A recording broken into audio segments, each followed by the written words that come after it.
Hemos llegado a la cuarta sección de nuestro proyecto de investigación. En esta sección hablaremos de la construcción de las hipótesis. Las hipótesis se deducen del conocimiento adquirido de toda la información obtenida en la investigación documental en función de la explicación de nuestra situación problemática.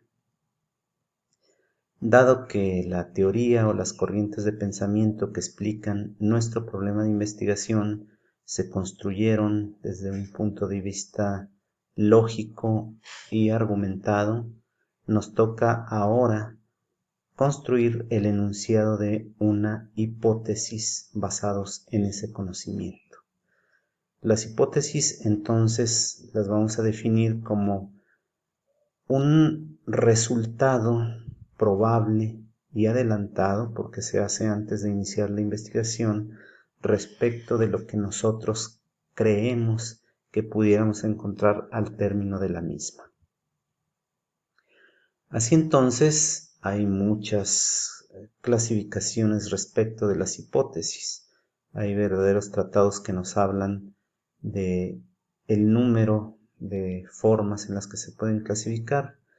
Para los efectos de nuestro trabajo solamente hablaremos de dos tipos de hipótesis. Una, la hipótesis alterna, alternativa o hipótesis de trabajo, que surgiría del mecanismo anteriormente descrito, es decir, del conocimiento obtenido de la corriente de pensamiento o marco teórico que explica nuestra situación problemática. Y otra, la hipótesis nula, que sería la contraparte de la hipótesis alterna o de trabajo. La hipótesis nula niega a la hipótesis de trabajo. La hipótesis nula, por lo tanto, va a ser la hipótesis con la cual en el procesamiento de la información, es decir, en el manejo estadístico de los datos, vamos a trabajar. En realidad se trata de negar o de rechazar la hipótesis nula para que por eliminación podamos quedarnos con la hipótesis alternativa. En esta lámina vamos a ver un ejemplo del modelo de investigación hipotético-deductivo. Supongamos que iniciamos todo el proceso de investigación con una observación que nos lleva a identificar estos hipotéticos elementos. Un fenómeno que está compuesto por 1, 2, 3 y 4 elementos ordenados de esa manera. Esta observación nos lleva a comprobar que este fenómeno se repite de la misma forma en múltiples ocasiones. Sabemos que se repite en diferentes condiciones y que no contradice ninguna ley que se deriva de ella. Esto nos lleva a la generalización de la cual ya hemos hablado en otras diapositivas anteriormente, y esto nos lleva a conformar leyes y teorías que ya es parte del conocimiento científico.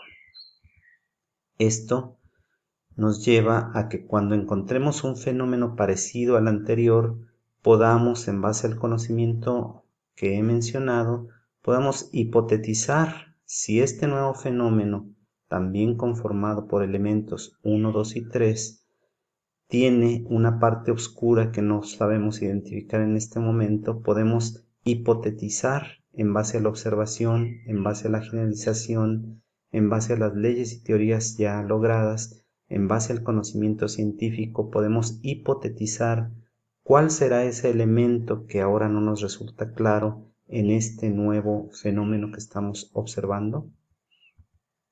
¿Será rojo y será un número 4? En base a este conocimiento científico, vamos entonces a hacernos esa pregunta de investigación, y de aquí surge que el elemento faltante es el número 4 y es rojo. Esta es una hipótesis que se basa en el conocimiento anterior.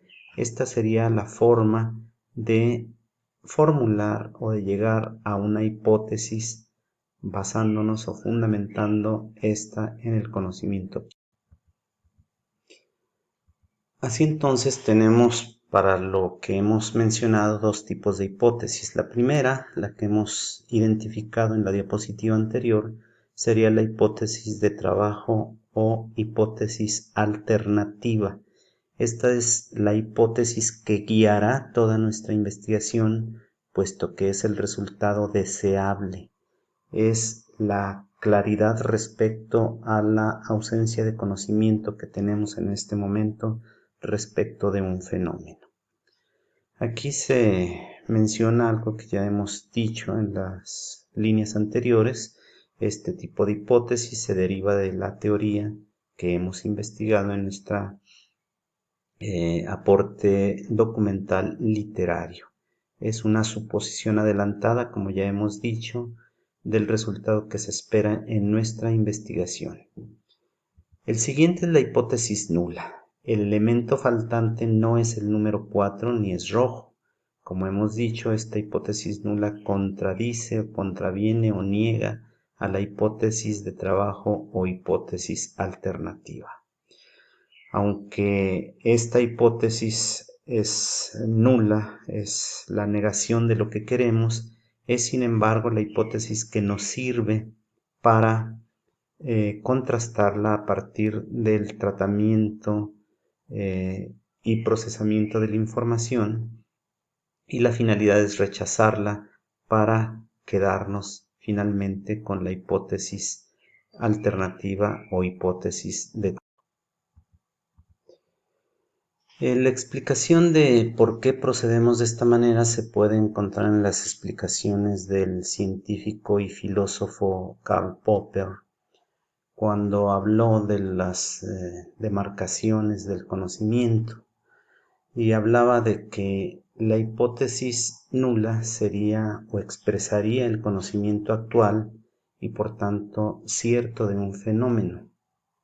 Y daba un ejemplo: todos los cuervos son negros. Es una hipótesis que expresa hasta donde se sabe hoy cuál es el color de esas aves. Sin embargo, el poder verificar esta hipótesis, demostrar esta hipótesis, sería poco práctico. No lo lograríamos, ya que tendríamos que reunir a todos los cuervos, pasados, presentes y futuros, uno por uno, para poder corroborar que todos los cuervos son negros. Entonces él propuso proceder de manera contraria.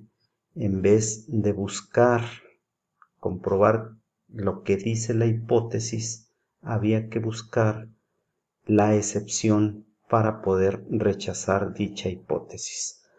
Por lo tanto, a este procedimiento inverso le dio el nombre de falsación, y se pone de esa manera la hipótesis nula, que dice que todos los cuervos son negros, se pone a prueba buscando su refutación tan solo con encontrar un cuervo de otro color, es decir, la excepción. Si se encuentra la excepción, entonces se rechaza la hipótesis nula y entonces podemos quedarnos con la hipótesis alternativa que dice que todos los cuervos no son negros.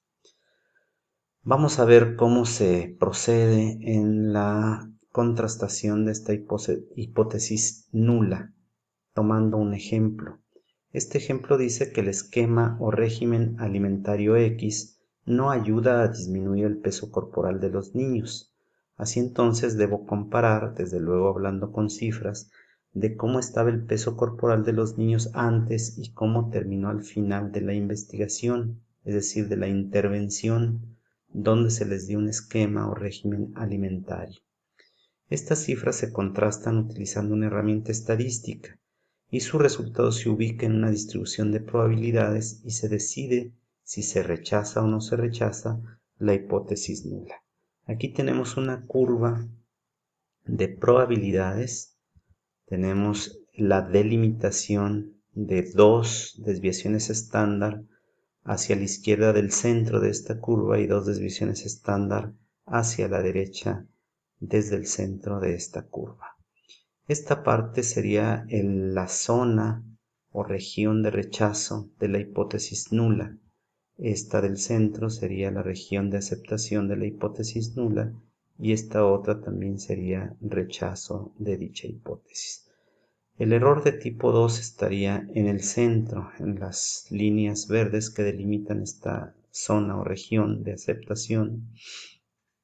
Y así entonces, al hacer las operaciones estadísticas, si un resultado se ubica en cualquiera de estas regiones, sabremos que hemos rechazado o que no hemos rechazado la hipótesis nula, procediendo entonces a quedarnos o no con la hipótesis alternativa.